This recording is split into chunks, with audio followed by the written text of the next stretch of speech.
દાહોદમાં ગરબાડા સ્થિત સરકારી વિનિયન કોલેજમાં હોબાળો મચ્યો હતો। કોલેજમાં વિદ્યાર્થીઓને એડમિશન ન થતા હલ્લાબોલ થયો। 50થી વધુ વિદ્યાર્થીઓ એડમિશન માટે ધક્કા ખાવા મજબૂર થયા। કોલેજમાં તમામ બેઠકો ભરાઈ ગઈ હોવાનો કોલેજનો દાવો। સ્થાનિક વિદ્યાર્થીઓને કોલેજમાં એડમિશન આપવા રજૂઆત થઈ। આચાર્ય સરખો જવાબ ન આપતા વિદ્યાર્થીઓમાં સંતોષ। એડમિશન માટે શિક્ષણ મંત્રી સુધી પણ રજૂઆત થઈ હતી।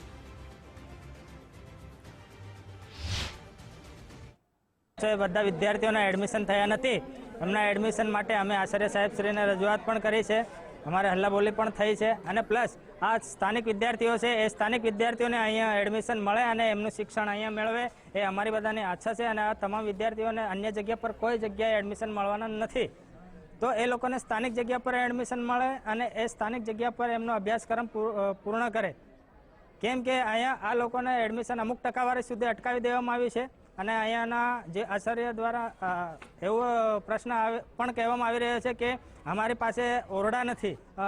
એડમિશન અહીંયા ના થાય તો કાલે 100% અમે ધરણા પ્રદર્શન કરવા માટે આ વિદ્યાર્થીઓ સાથે બેસીશું।